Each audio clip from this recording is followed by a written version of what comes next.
모두가 잠든 깊은 밤.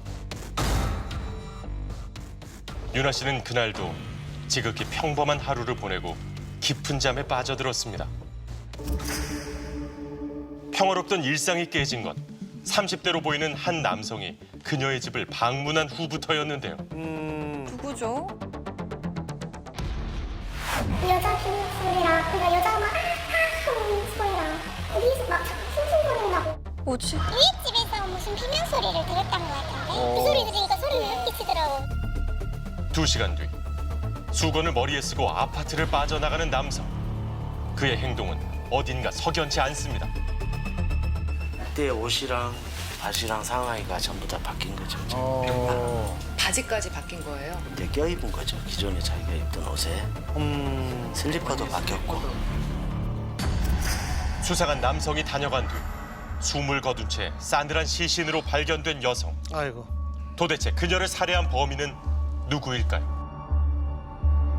같은 직장에 다니던 선배의 이제 여자친구죠. 네? 회사 선배의 약혼녀를 성폭. 한 여성의 억울한 죽음 뒤 놀라운 비밀이 밝혀졌는데요. 범행 시인하십니까? 죄송합니다. 충격적인 사실은 살인범이 전자발찌를 차고 있었던 성범죄자였다는 겁니다. 전자발찌를 채워도 결국 충동을 억제하지 못하고 지인 내 약혼녀를 성폭행하려다 살해한 사건. 만약에 성도착증으로서 만약 치료 명령을 받았다라면 이런 끔찍한 사고는 일어나지 않았을 것입니다. 감추고 싶었던 살인범의 과거가 하나씩 수면 위로 드러나기 시작합니다. 멈춰버린 윤아 씨의 봄날. 그녀는 왜 이런 비참한 죽음을 맞게 된 걸까요?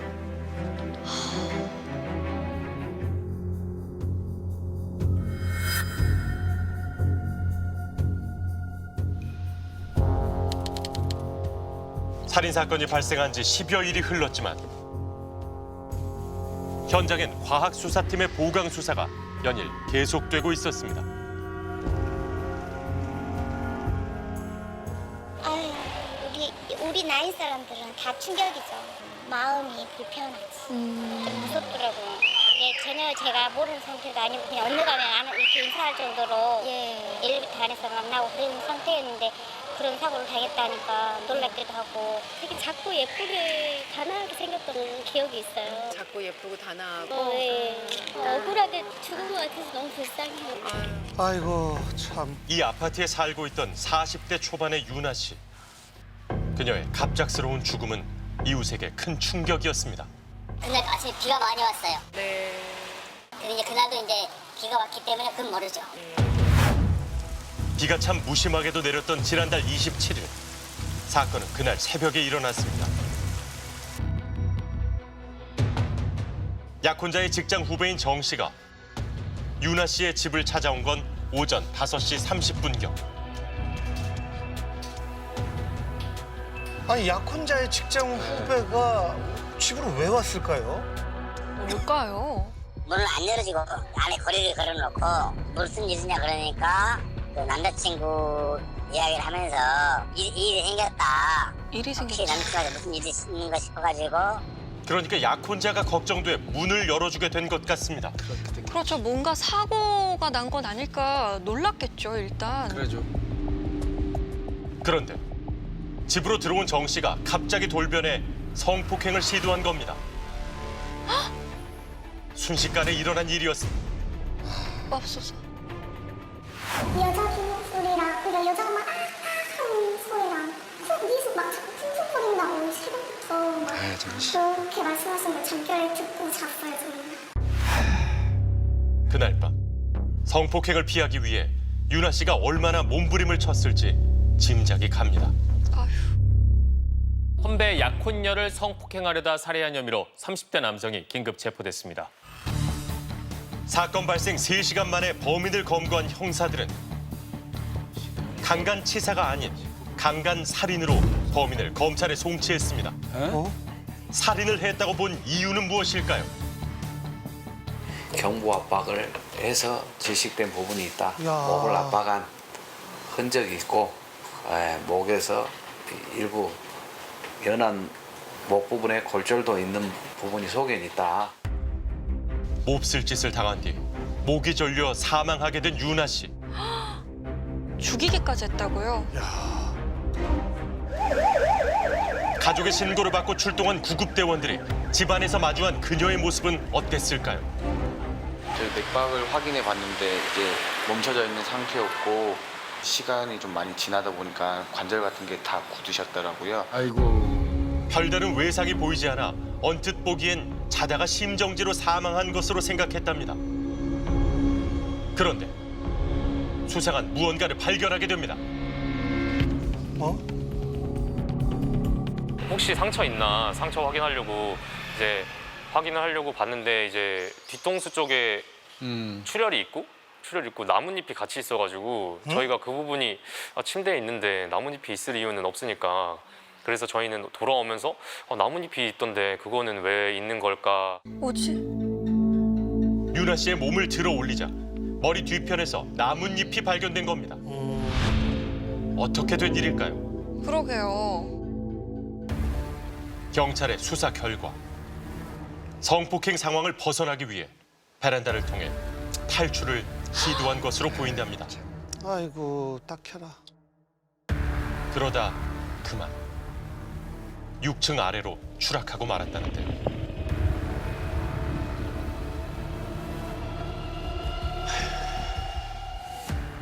그러니까 아마도 지금 피해자 입장에서 보면 죽는 것보다 성폭행 피해를 당하는 게 더 싫은 이런 이제 공포스러운 그런 상황이었던 걸로 보여요. 그러다 보니까 결국은 뛰어내리는 투신을 선택을 할 정도로 성폭행 피해를 어떻게든 피해보고자 노력을 했던 것으로 보입니다.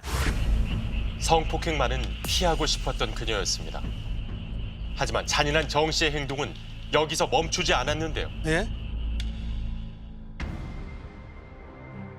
당시 CCTV에는 수건으로 얼굴을 가린 채 1층으로 내려가는 정 씨의 모습이 포착됐습니다.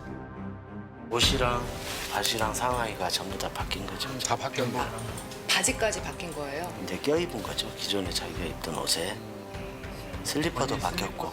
자기가 뭘 하고 있는지 정확히 알고 있었네요. 이때 정 씨가 껴입은 옷은 집안에 있던 윤아 씨 약혼자의 옷이었습니다. 너무 무섭네요, 정말. 누군가에게 발각될 수도 있는 상황. 그는 무슨 이유에선지 추락한 그녀를 안고 다시 집으로 올라갔다고 합니다. 혹시 그 당시 윤아 씨는 살아 있었던 걸까요? 아니 신고를 해야지 이게. 야, 일단 저희들이 엘리베이터 CCTV를 봤을 때는 움직이는 모습이 관찰이 됐어요. 어떤? 이제 손이나 팔 부분이 스스로 약간씩 움직이는 모습이 확인이 됐습니다. 뭔가 말을 하는 듯한 모습도 보였고. 살아 있었던 거네요. 높은 곳에서 떨어졌음에도 불구하고 그 순간까지도 그녀는 분명히 살아 있었다고 합니다. 맙소사. 어떻게 그게 가능했을까 살펴보니 1층 화단에 우거져 있는 나무들이 충격을 완화해 주었던 걸로 보이는데요. 나무를 치고. 담당 형사들도 이 순간이 가장 안타까운 부분이라고 합니다. 모든 사람이라면 아픈 사람은 위급한 상황에 당장 들쳐업고 병원을 가든지 119를 요청을 하든지 해서 생명을 살릴 수 있는 상황이었는데 그럼요. 그 순간에 그 조치를 하지 못한 게 참 안타깝다고 생각합니다, 저는.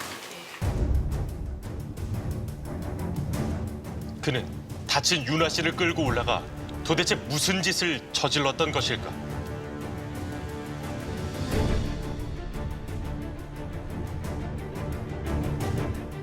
그녀는 그토록 성폭행을 피하고 싶었지만 다시 끌려온 후 더 이상 사지를 움직이지 못한 채 몹쓸 짓을 당했고 맙소사. 그 후에 살해당했습니다. 아니 저게 사람이 할 짓인가요? 너무 끔찍하네요 정말. 아니 어떡해. 빠져나오기 전에 이불까지 딱 덮어놓고 나왔어요. 저 바지를. 원래 입던 옷은 침대 밑에 숨겨놓고. 나중에 저기 나뭇가지랑 이렇게 떨어졌을 거 아니에요. 피하는 행위죠, 전부 다. 침대 밑으로 다 쓸어놓고 누가 왔을 때 조금 정리를 하는 흔적이죠, 그게. 야, 세상에. 그는 살인 후 현장에 남아있는 증거를 없애는 치밀함도 보였습니다. 이게 숨겨질 거라고 생각을 했던 거예요?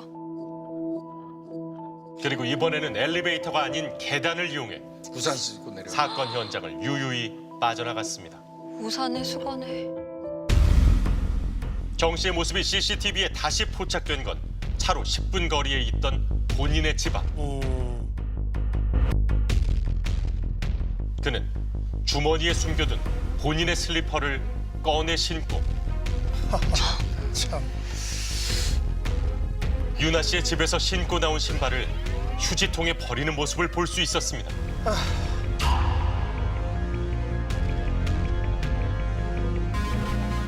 어렵게 유가족을 만났습니다. 어머니 씨 엄마 파킨슨 병을 30년 앓았거든요. 그리고 뒷바라지 다 했고 아이고. 지금 아버지도 이제 놀리다 보니까 병치자가 많아서 하루도 안 빠지고 아침을 챙긴 놈인데 학원 강사라다가 과외해가지고 이놈이 주고 엄마 병간호 다 했고 주가 아버지 모시고 그랬습니다. 아니 그런 사람에게 학원 강사로 일하며 착실하게 살아온 유나 씨였습니다. 본인의 결혼도 미룬 채 아프신 부모님을 지극정성 보살폈던 그녀이기에 가족들의 아픔이 더 큽니다. 경찰에 체포된 뒤 정 씨의 과거가 밝혀졌는데요. 놀랍게도 그는 성폭력 전과가 있어 전자발찌까지 차고 있었다는 겁니다. 네? 2007년하고 2013년하고 그 전에 또 2001년도 있어요.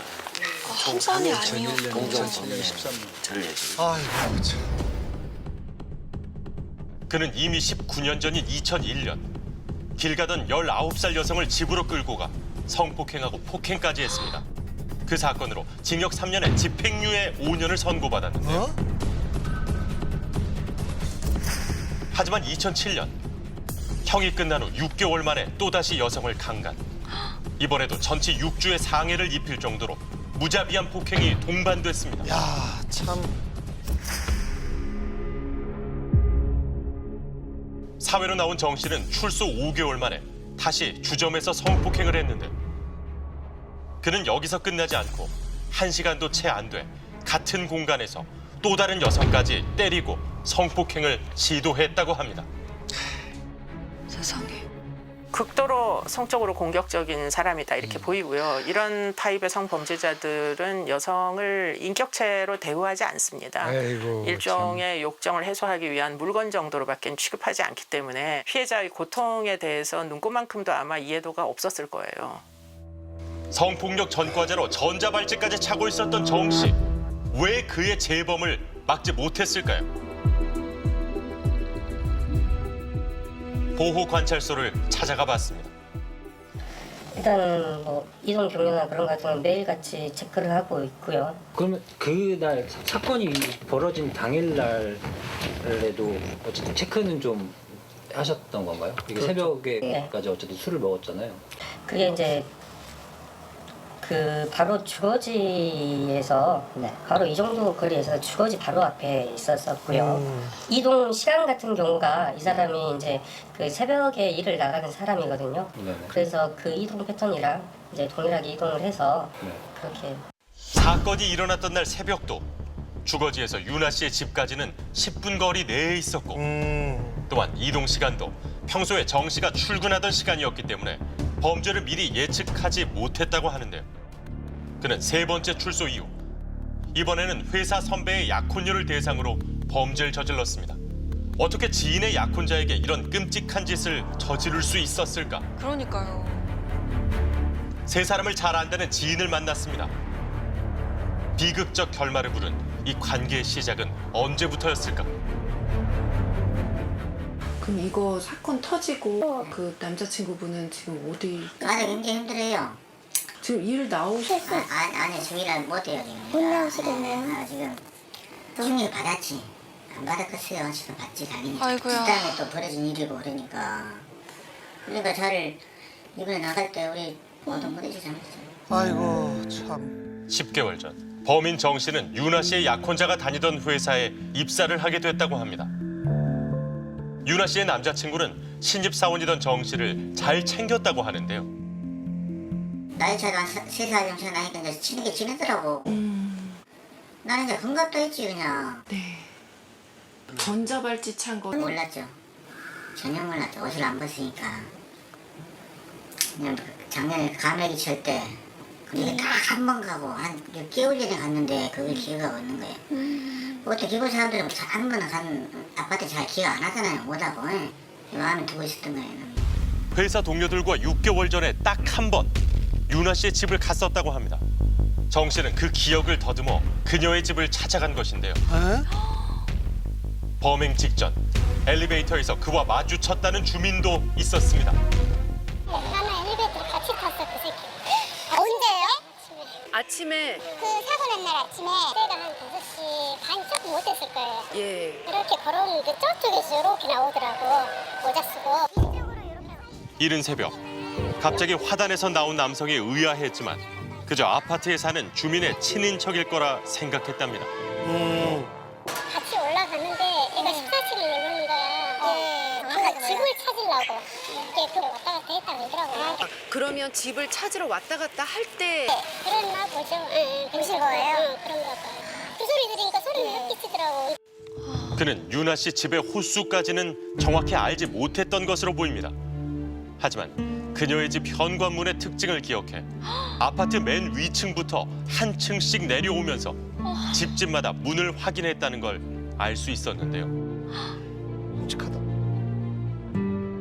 그런데 정 씨가 유나 씨 집을 찾아오기 전에 그와 함께 있던 사람들이 있었답니다. 회사 동료들 간의 술자리. 그때 유나 씨의 남자친구도 함께였다고 합니다. 처음에는 무난했는데 네. 그 지기를 싫어하더라고. 근데 술을 먹고 안 나온 거야. 네가 이제 그걸 뭐라고 좀 했는가 봐. 니가들 그따 집으려고 그만둬라 그러고. 네가 뭐 나한테 그런 소리 하냐 이제 뭐 이런 식으로 이제 나왔는가 봐. 네. 그러니까 그날 저녁에 그날 사고 신날 저녁이요. 사건 당일 술자리에서 두 사람 사이에 다툼이 있었다는 겁니다.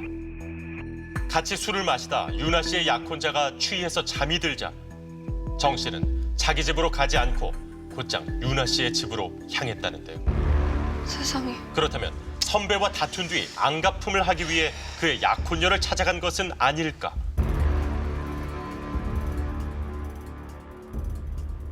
이번 사건을 분석한 전문가의 의견을 들어봤습니다.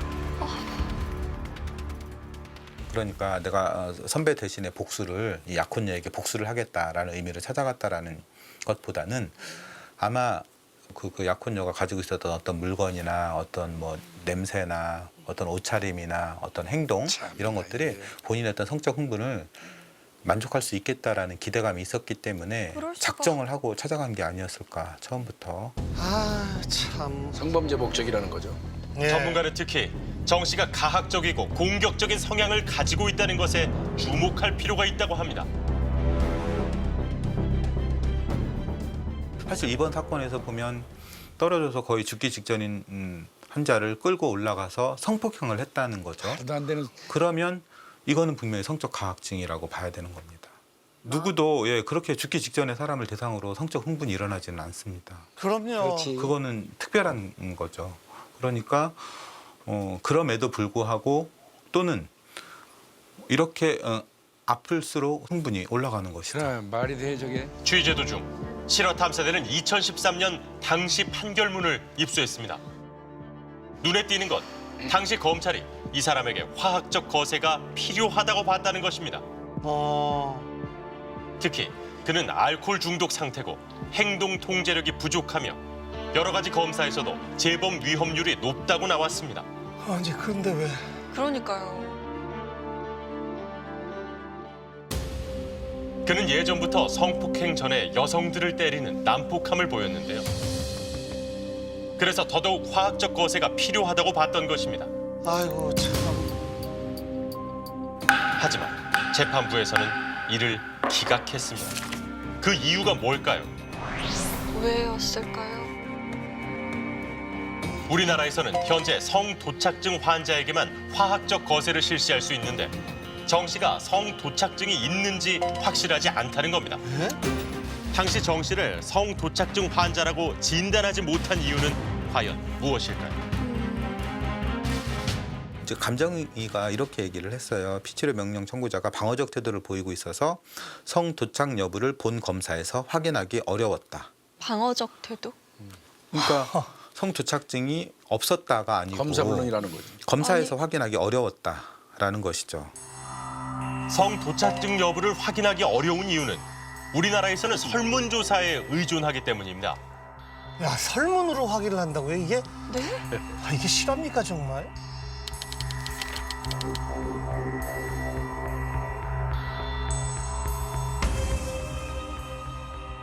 당사자가 협조를 하지 않으면 진단 자체가 거의 불가능하다고 합니다. 에?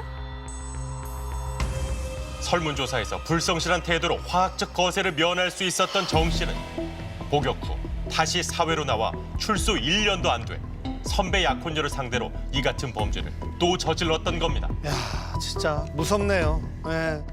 상상만 해봐도 끔찍한데요. 내 아내가 내 가족이 그렇게 아픈데 내가 어떤 성적 만족을 얻겠다라고 이렇게 강행을 하는 건 누가 봐도 금수만도 못한 짓이라고 생각을 하고요. 이렇게 인성이 부족한 사람들이 세상에 자꾸 나타나고 있다는 게 상당히 좀 끔찍해 보입니다. 재범 가능성이 굉장히 높은 사람들이 만기 출소를 해서 사회 내에서 생활할 때 비록 인권 침해가 있더라도 국가가 나서 가지고 다양한 이제 개입을 해야 되는 거죠. 어쩌면 그 일은 안 일어날 수도 있었던 일인지 모릅니다. 지켜주지 못한 유나 씨의 미소가 아프게 다가옵니다. 효녀로 불릴 만큼 마음이 참 예뻤던 유나 씨. 그곳에선 고통 없이 행복하길 바라겠습니다.